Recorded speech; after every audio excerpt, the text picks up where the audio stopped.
அனைவருக்கும் காலை வணக்கம்.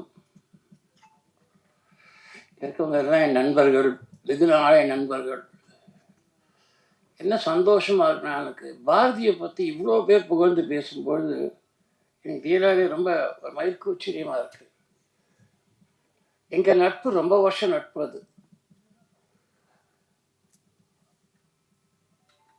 பல கதைகள் சொல்லலாங்க நட்புல. பாரதி கல்யாணத்துக்கு நான் தான் இது பண்ணேன். இல்லை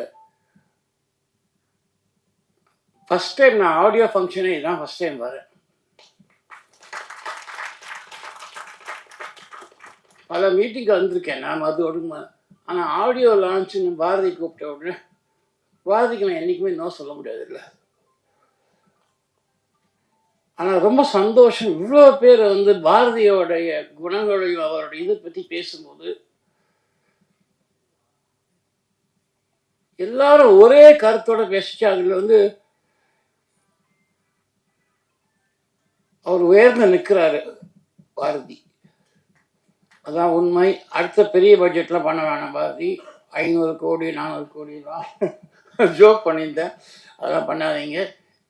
இந்த படம் நல்லா வரணுன்றதான் எனக்கு ஆசை. நல்ல இயக்குனராக வந்துட்டீங்கன்னா அப்புறம் உங்கள் பல கதைகள் வச்சுருக்கீங்க. அன்னைக்கு கூட ஒரு கதை சொன்னோம். ஒரு கதையை நான் சும்மா அவர் சொல்லி விட்டேன். அவர் கதை திரைக்கதை எழுதிட்டார். அது இன்ட்ரெஸ்டிங்காக பண்ணியிருப்பாருன்னு என்ன தெரியும். ஆனால் அது ரெகுலராக கிடையாது. பாருங்கள். அது அடுத்தது தான் எடுக்க போறீங்க.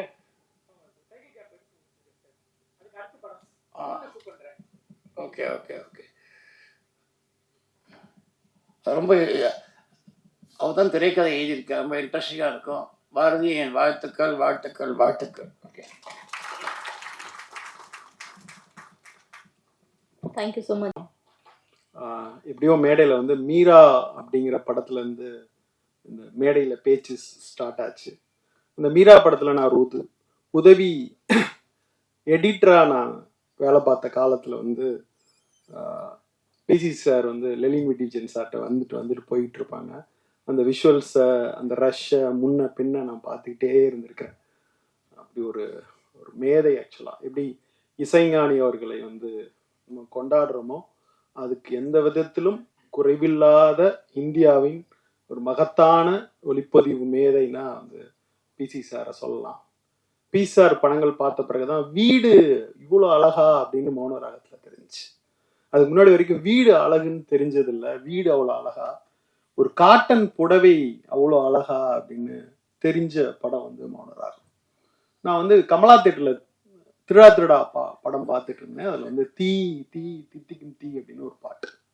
நம்ம ஊர்ல இருக்கிற மியூசியம் இவ்வளோ அழகா அப்படின்னு அந்த பாட்டு வர்றப்போ ஒரு கட்டத்துல அந்த லைட்லாம் ஆஃப் ஆகி திருப்பி ஆன் ஆகும். மொத்த தேட்டரும் கமலா தேட்டர்ல கைதட்டி குமிச்சிச்சு. ஒரு வசனத்துக்கு கிடைக்காத கைதட்டு, ஒரு நடிப்பு, எல்லாத்தையும் தாண்டி ஒரு ஒளிப்பதிவுக்கு ஒரு மொத்த திரையரங்கமும் கைதட்டி மகிழ்ந்துச்சுன்னா, வெறும் ஒரு லைட்ல ஒருத்தன் கவிதை சொல்றான், ஒரு மேஜிக் பண்றாருன்னா அந்த பாட்டை நான் திருப்பி அடுத்த நாள் மறுபடியும் திருடா பாக்குறேன். அதே இடத்துல கைதட்டு விழுது. ஸோ ஒரு ஒளிப்பதிவுக்கு ஒரு கைதட்டை ஒருத்தர் வாங்கி தந்துட முடியும்னா அதுக்கு பிறகு கூர்மையா ஒரு படங்களை பார்க்க ஆரம்பிச்சா, அப்ப நாயகன்ல பார்த்தா மெதுவா நாயகன் வளர வளர வளர வளர ஆஃப் லைட்ல இருக்க நாயகன் அப்படியே கொஞ்சம் கொஞ்சம் கொஞ்சம் கொஞ்சம் கொஞ்சமா அவர் மரணமாகறப்ப ஒரு பிரைட் லைட்ல இறந்து போவார்.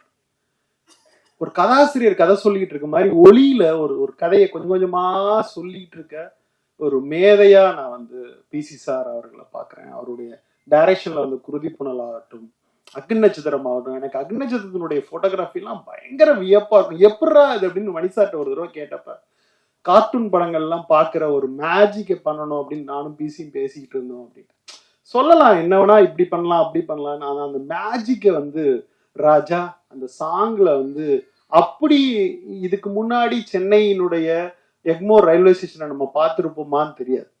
அவ்வளோ அற்புதமா வீட்டுல இருக்க வெங்கல தட்டு கூட, வெங்கல பானை கூட மின்ற ஒரு அழக திரையில காமிச்சவரு. அப்ப 35mm வெறும் ப்ராசஸிங், வெறும் ஃபிலிம், வெறும் லேபு. இன்னைக்கு இருக்கிற டிஐ கிடையாது, எதுவும் கிடையாது. அதை வச்சுக்கிட்டு ஒரு பெரிய மேஜிக்கை பண்ண ஒரு மகத்தான ஒரு ஒளிப்பதிவு மேதையாக நினைக்கிறேன். தமிழ் சினிமா கொண்டாட வேண்டிய ஒரு மேதை. அவர்கிட்ட வர்ற அசிஸ்டன்ஸுக்கு எப்பா நான் பண்ணல அந்த படம் நீ பண்ணிக்கோ அப்படின்னு மொத்த இந்தியாவினுடைய மகத்தான ஒளிப்பதிவாளர்கள் யார்கிட்ட வந்திருக்கிறாங்கன்னா PC ஸ்ரீராம்ங்கிற ஒரு மாபெரும் மேதைட்டு வந்திருக்கிறாரு. இன்னும் இன்னும் இன்னும் இன்னும் தமிழ் சினிமா அவரை கொண்டாட வேண்டிய, மிக பெரிதாக கொண்டாட வேண்டிய ஒரு காலகட்டத்தில் இருக்கிறோம். நான் எப்பயுமே மேடை அவரோட ஷேர் பண்ணதில்லை. இந்த நேரத்துல மேடையை நான் அவரோட ஷேர் பண்றத நினைக்கிறப்ப எனக்கு ரொம்ப மகிழ்ச்சியா இருக்கு. ஒரு மாபெரும் மேதையின் கரங்களில் தமிழ் சினிமா இன்னமும் மகிழ்ச்சியோடு அந்த விஷுவல்ஸ் அலைபாயுது ஆகட்டும், ஓகே கண்மணி ஆகட்டும், அவர் சீனிக்கம் பண்றப்ப இருந்ததாகட்டும், தேவர் மகன்ல கமல் சாரும் அப்படி சிவாஜி சாரும் இருக்கிறப்ப அப்படி பார்த்தா அப்படி ஒரு போய்டிக் பெயிண்டிங் மாதிரி வரைகிறதாகட்டும் அப்படின்னு PC சார் இருக்கிற மேடையில் இருப்பதை நினைத்து மிகவும் மகிழ்கிறேன், வணங்குகிறேன். திரையுலகம் அவருக்கு ஒரு மாபெரும் பாராட்டு விழாவை சரியாக அவர் ஒளிப்பதிவை கொண்டு சேர்க்க வேண்டிய அடுத்த தலைமுறைக்கு செய்கிற வேலை. ஏன்னா இன்னைக்கு மொபைல்ல யார் வேணா போட்டோ எடுக்கலாம், யார் வேணா என்ன செய்யலாம் அப்படின்னு மாறின ஒரு காலத்துல 80கள்ல இருந்து அந்த மேஜிக்கை செஞ்சு கொண்டிருக்கிற ஒருவரை நாம் கொண்டாட வேண்டிய காலத்தில் இருக்கிறோம். விரைவில் அப்படி ஒரு கொண்டாட்டத்திற்கு தமிழ் திரையுலகம் தயாராக வேண்டும் என்கிற ஒரு அன்பு வேண்டுகோளை இந்த மேடையில் நான் வைக்க விரும்புகிறேன். அடுத்து பல விஷுவல் கம்யூனிகேஷன் காலேஜுக்கு போவேன். அங்க இருக்கிற முதல்வர்கள்லாம் பார்த்தாங்கன்னா அவங்களுக்கு திரைப்படம் சம்பந்தமாவோ, கலை சம்பந்தமாவோ, லிட்ரேச்சர் சம்பந்தமாவோ எந்த விருப்பமும் இருக்காது. சார் மாசத்துக்கு யாராவது ஒரு விஐபி கூப்பிட்டு ஒரு மீட்டிங் வைக்கணும் சார் அப்படின்பாங்க. இப்படிதான் MGR திரைப்பட கல்லூரி இருந்த ஒரு காலகட்டத்தில் கலை மீதும் ஓவியம் மீதும் நவீனம் மீதும் மிகப்பெரிய காதல் கொண்ட மருது சார் திரைப்பட கல்லூரிக்கு நுழைந்தது என்பது மாபெரும் சாதனை. அங்க புல்லு வெட்ட கூட ஆள் இல்லை.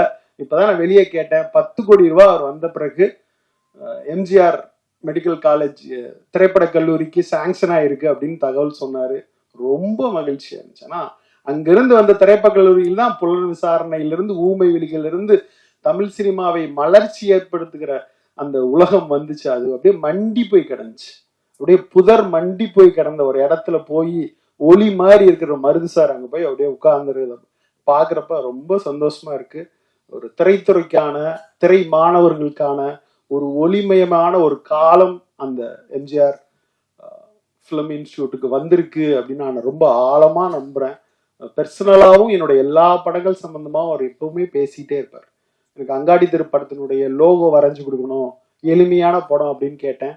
அந்த அங்காடி தெரு டைட்டிலினுடைய லோகோவை ஜஸ்ட் 2 செகண்ட்ஸ்ல என் கையில வரைஞ்சு வச்சுக்கோ பாலன் அப்படின்னு சொல்ற அளவுக்கு எனக்கும் அவருக்குமான உறவு இருக்கிறது.